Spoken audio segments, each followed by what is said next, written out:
मी जे सतत सांगतो की तुम्ही जिकडे जिकडे जाल तिकडे जास्तीत जास्त प्रमाणात तुम्ही मराठी भाषेचाच वापर केला पाहिजे, तर ती टिकेल, ती वाढेल. अहो, ही भाषा हेच आपलं अस्तित्व आहे. अन्न वस्त्र निवारा ही जितकी महत्वाची गोष्ट असते, तितकीच भाषा, अस्मिता या देखील तितक्याच महत्वाच्या गोष्टी आहेत. राज ठाकरे मराठीमध्ये बोलला की लगेच देश तुटायला लागतो. स्वतःची भाषा, स्वतःचं अस्तित्व, स्वतःचा स्वाभिमान, स्वतःची माणसं या सगळ्या गोष्टींवरती एक घट्ट पकड लागते आपली, तर पुढच्या गोष्टी टिकायला लागतात. ही महाराष्ट्राची सगळी अधोगती आपण ज्यावेळेला बघतो, काय पुढच्या पिढ्यांना आपण उत्तर देणार आहोत? भविष्यातल्या येणाऱ्या महाराष्ट्रातल्या पिढ्यांना काय सांगणार आहोत आम्ही? आमचीच भाषा आम्ही गमावली.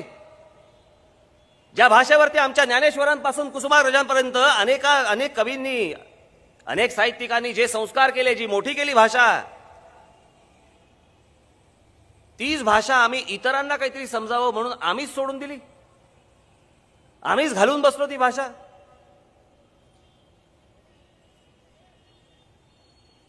हे अस्तित्व कोणी टिकवायचं असतं? हे सरकारने टिकवायचं असतं. राज्यकर्त्यांनी या गोष्टी करायच्या असतात. पण आमच्याकडच्या राज्यकर्त्यांना आहे कुठे कणा?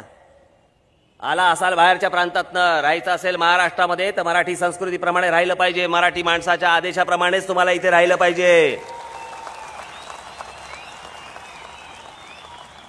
तुम्ही कुठून तरी यायचं आणि आम्हाला नाही सांगायचं इकडे 2-2, 3-3 हजार मैलावर नाही इकडे येऊन दादागिरीची भाषा नाही करायची. मी माझ्या त्याशीच्या मुलाखतीत सांगितलं, ते जर परत तसे वागले, राज ठाकरे परत तसाच वागेल.